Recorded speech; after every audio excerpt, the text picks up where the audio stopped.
Hello friends, welcome back to the lecture series on high voltage measurement techniques. We are discussing the measurement of high current. In previous lectures, we have completed with the measurement of high DC current and measurement of high AC current. In this lecture, we'll be discussing the methods of measurement of high frequency and impulse currents.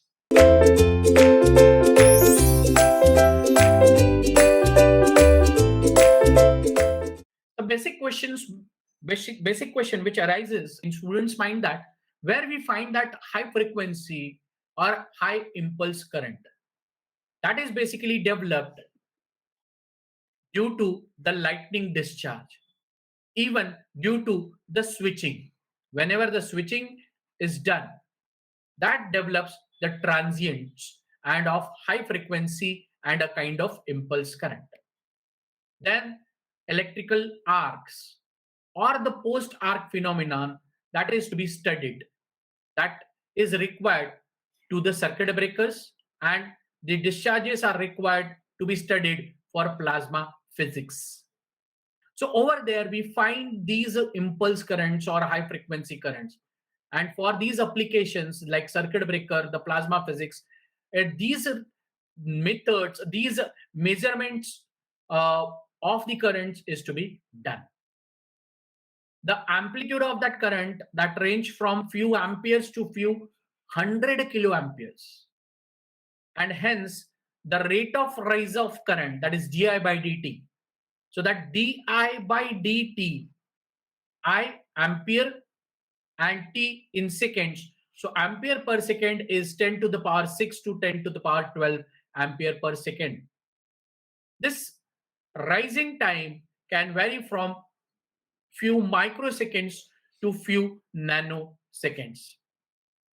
So you can see that the tremendous increase in that current for a very small time period, and therefore that attains very high frequency. As all of you know, that frequency is the reciprocal of the time period. Smaller the time, higher will be the frequency as per standards. So standard says if there is a frequency of 50 hertz, the time period is of 0.02 second. But if the time is of microseconds to nanoseconds, then the amount of frequency is very high. And therefore, those kinds of amplitudes of currents are referred as high frequency, high current, or impulse currents. There are different methods to get that. The methods are as already listed in previous slide, that is in first slide of this lecture series, as a resistive shunt, Rogowski coil, that is also called as magnetopotentiometer, that is also called as magnetopotentiometer, Faraday generator, and that Faraday generator basically takes the help of Faraday Hall effect, or therefore called as Hall generator. And there is one more method which is also called as magnetic link, but that magnetic link is already discussed in case of the DC high current measurement. So this magnetic link is not going to be covered in this lecture. For that, you have to refer the lecture on the high DC current measurement. So we have these three methods to understand. Now, here you may ask, sir, like resistive shunt is again the common method for DC, AC, and impulse current measurement. Impulse current measurement. So as I said in that previous lecture, that there are maybe the few methods which are common. But if it is required to have that discussion, like DC and AC is the common for resistive shunt. But in case of this impulse current measurement, that resistive shunt to be discussed separately, because it involves few more concepts that is required to understand this methodology. Then we have a Rogowski coil. The Rogowski coil is separate and different than the other methods of measurement. Yes, Hall effect. That Hall effect, that is Faraday generator. So Hall effect is not going to be covered, but Faraday generator is required to be discussed here. The accuracy of these measurement varies from 1% to 10%. in applications of peak reading voltmeters that may be employed with a suitable shunt. Like we can use that peak reading voltmeter, which we have already discussed in the lecture of peak voltage, that is impulse voltage measurement technique. So by using shunt resistance, that can be converted into the current, as we already know about the measurement methods from the measurement techniques. So by doing the shunt, that method peak reading voltmeter can be converted into the peak reading ammeter, so that it can do the measurement of current. So let us start with the method first, resistive shunt. You can see the diagram is almost same, which we have already seen in previous case. So this is your low ohmic pure resistive shunt. This pure resistive shunt experiences the impulse current. So that impulse current passes through that resistance. The current through that resistive element R produces a voltage drop. So that voltage drop which occurs across that resistance. Voltage drop across that resistance occurs as say V of t. That is equal to I of t. That is the current which is passing through it multiplied by the value of known resistance. The voltage signal generated is transmitted to CRO through a coaxial cable. So we have use of a coaxial cable, connecting cable, which connects this high current terminal with the method, that is CR. This cable of surge impedance Z0. So here that cable impedance is of surge Z0. The cable at the oscilloscope end is terminated by a resistance. The value of that resistance is Ri equal to Z0, and that is only to avoid the reflections.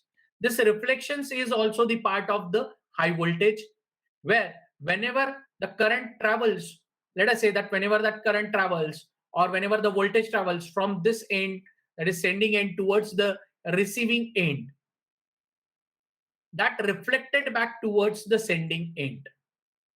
So this is sending end. This is transmitted current or voltage from sending end to receiving end. At this point, that voltage get reflected back towards the sending end. To minimize those reflections, whenever the terminal is placed, another terminal is placed to have the impedance matching, the resistance is preferred, and that resistance Ri, it is similar to the Z0, and Z0 is nothing but the impedance of the coaxial cable. So when this impedance and that resistance is same, Ri and Z0 both are same, then the maximum voltage get refracted towards CRO, which can be easily measured. There is an equivalent circuit shown. This equivalent circuit for this particular resistance. So with this resistance R, you can have the inductance and capacitance.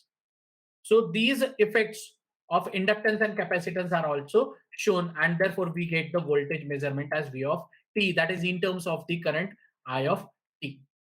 So this is your resistive shunt method. So what this says, the resistance is having a large dimensions, and it has a residual inductance and capacitance, that is C and L, that is capacitance as C and inductance as L.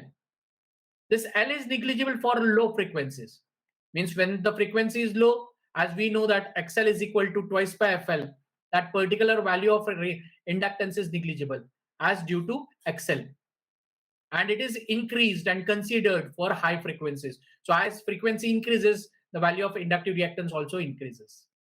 But a vice versa takes place with the capacitance.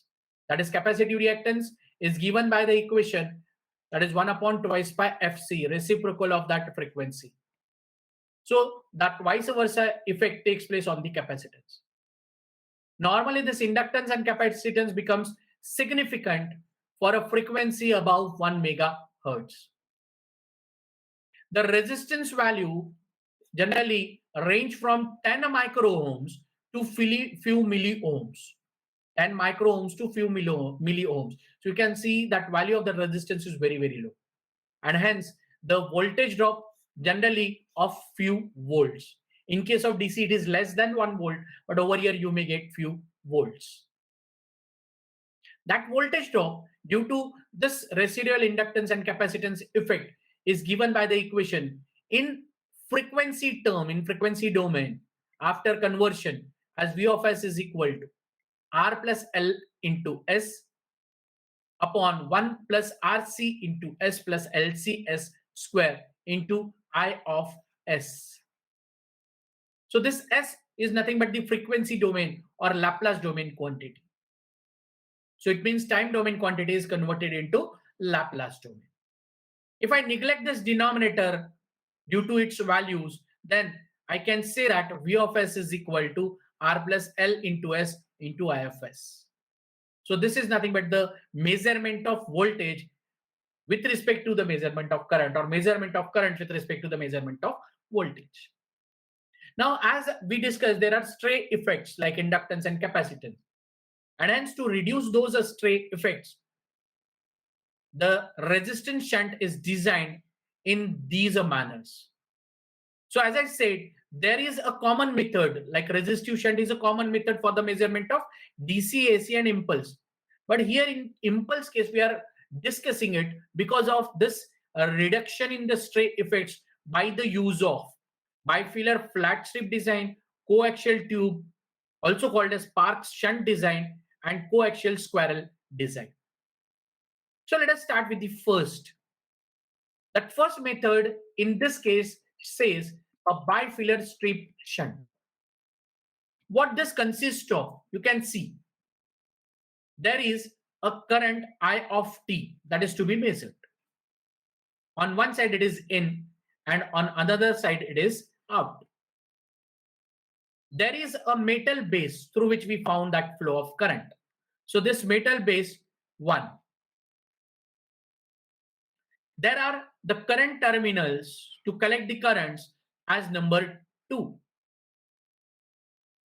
There is a bifiller resistance strip which is used, and therefore it is referred as what? Bifiller strip shunt.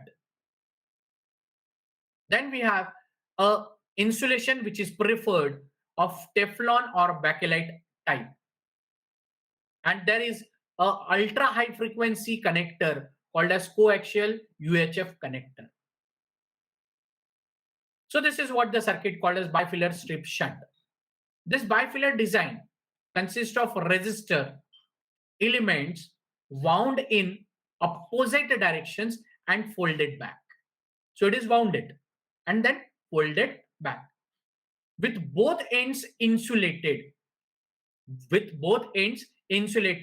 Either by Teflon or bakelite. Either by Teflon or bakelite, that is high quality insulation. The voltage signal is picked up through UHF coaxial connector. So that voltage signal is picked up from this end. From this end, that UHF, that is high frequency voltage, can be picked up. And that voltage will be definitely in terms of what? The current. So what we have then? We have V is equal to I into R. So this voltage, it is in terms of what? The current. And the current is ultimately to be measured. And therefore, the measurement of voltage gives us the measurement of current. The shunt suffers from stray inductance associated with the resistance, that is resistance with the inductance, and its potential leads are linked to a small part of the magnetic flux generated by the current that is measured. So again, we have a stray inductance effect in this case. And to overcome these problems, the coaxial shunt is chosen. So let us understand the second method. Hopefully you understood this method of bifiller strip shunt. This is similar. The only thing is we have the insulation preferred. There is a bifiller resistance strip which is used, and this particular resistance is nothing but the known resistance across which we are measuring the voltage. And that connector can give us the measurement of that voltage. So we have another method called as this coaxial tube, which is also called as a Parks shunt.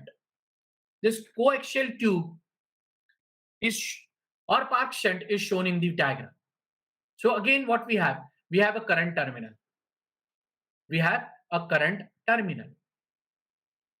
Then there is a coaxial cylinders. There is a coaxial cylinders. Then there is a coaxial cylindrical return copper or brass tube conductor. That is 3. So this is again number 3. And there is a potential peak up lead. That is number 4. And there we have a UHF coaxial connector. So it is similar to that previous case. But we have this coaxial cylindrical return copper with coaxial cylindrical resistive element. So this is the resistance which is used here. And here we have a connector. Here we have a connector that connects and allows current to pass and then get back on this particular side through that resistance. So again, the equation which is involved here is V of t is equal to I of t multiplied by R. So the current is made up to enter through an inner cylinder or resistive element and is made to return through an outer conductor cylinder of copper or brass. So it is allowed through this point number 2 and returned through point number 3. Enters through point number 2 and returned through point number 3. The voltage drop across that resistive element is measured between the potential pickup point, and the outer case.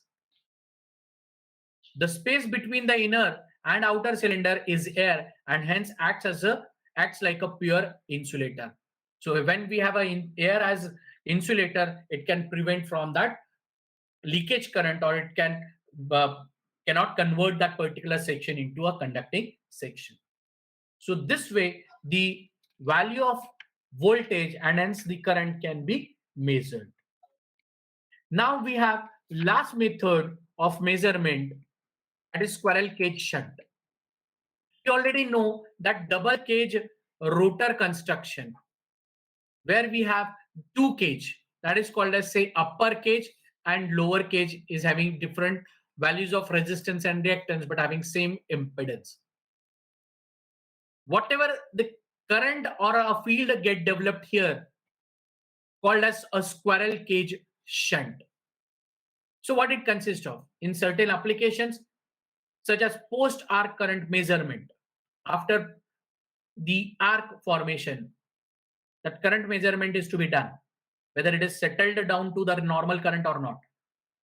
In that case, or high ohmic value shunt which can be dissipate the larger energy is required. In such cases, the tubular shunt are not suitable due to their limitations like heat dissipation, larger wall thickness, and a skin effect. So therefore, what we prefer? We have to prefer this particular squirrel cage shunt. And what the squirrel cage shunt is, the squirrel cage shunt, it overcome these problems which are mentioned here, which are listed here.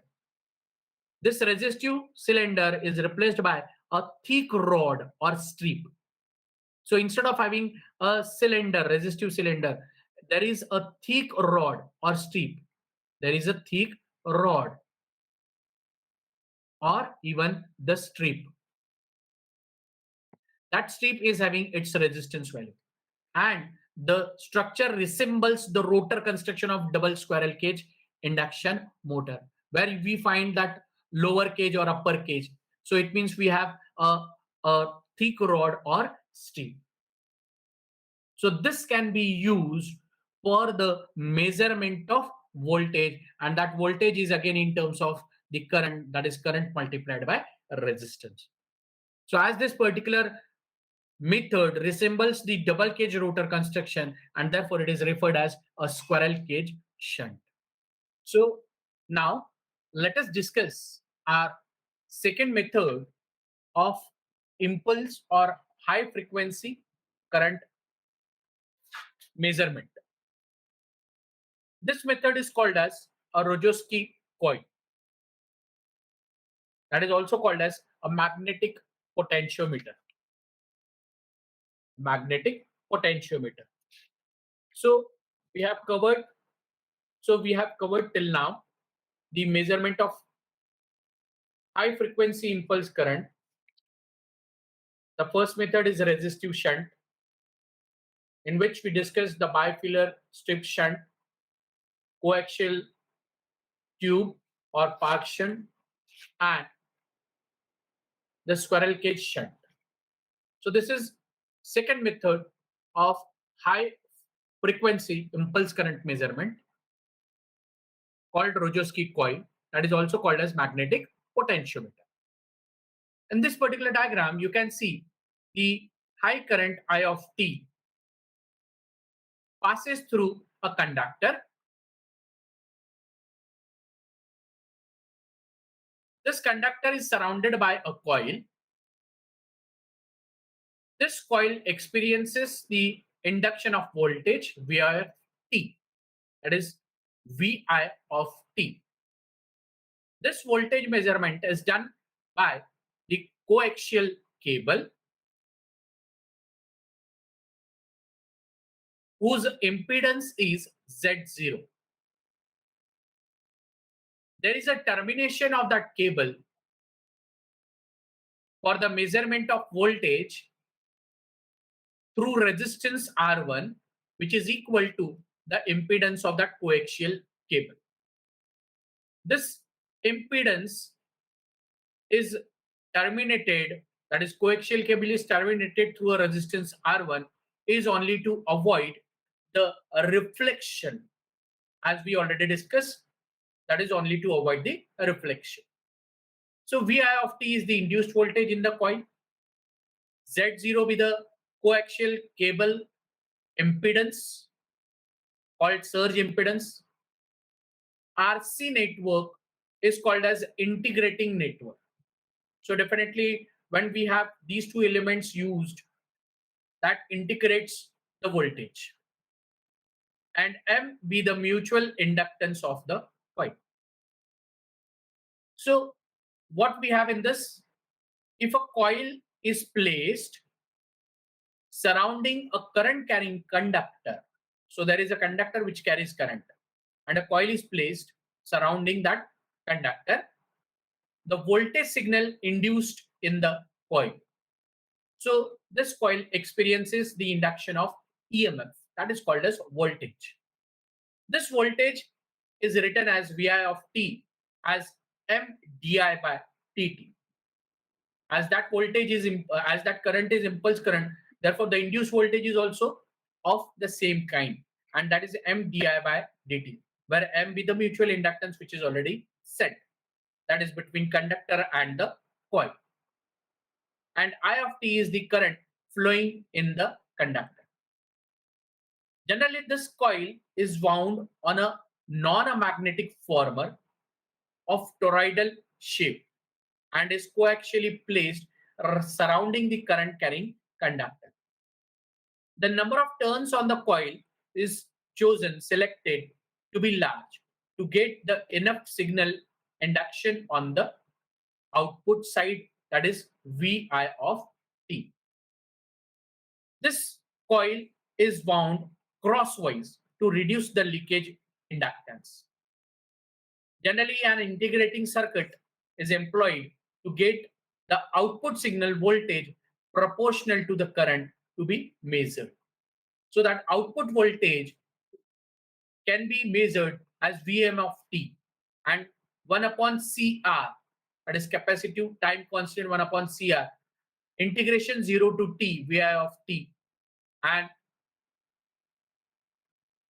this gives me M upon Cr I of T, means this particular value is replaced by, as we have Vi of T is equal to M di by dt, di of T by dt.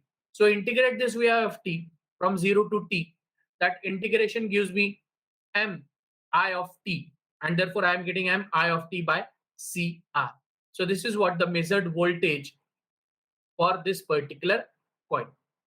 So this is developed by Rogowski, and therefore it is represented as Rogowski coil. So hope you understood this concept of measurement of the voltage. This is very simple. And this particular voltage which is measured, it is in terms of the current which is passing through the conductor. So that current may be the impulse current, and accordingly it induces the voltage on this uh, toroidal coil. So this is the second method of impulse voltage, impulse current measurement, impulse current measurement. Now, here we have Hall generator and even the magnetic link. These two methods are already explained while explaining the high direct current measurement technique. So no need to cover it here again. Now the last method, that is of Hall generator and another name given as Faraday generator. The principle which is involved here in Faraday generator is when a linearly polarized light beam, that is P1. So let us discuss the circuit which we have first. The light source, which is shown here, passes through, allows beam to pass through the polarizer, which falls in the crystal. That crystal allows current to pass, means through this crystal, we are getting the flow of current. That current passes through the conductor on which the crystal is placed. So it means this crystal is experiencing the flow of current, which is to be measured, I of t. That is impulse current, high frequency current. This crystal is also experiencing the light beam through polarizer. Due to the current, the magnetic field get developed in the crystal. And that magnetic field takes that beam, get circulated, get rotated in that crystal. And therefore, when this falls on this crystal, that gets circulated like this. And then it passes through this side, falls on the analyzer, that is P2. Through filter, it falls on the photomultiplier and then recorded by the recording instrument. So we have a light source, L, P1 with the polarizer, F with the crystal through which we have the flow of current, high frequency impulse current. Then we have an analyzer. Then there is a filter M placed with the photomultiplier as C, and then CRO with the recording instrument. So let us check now the principle.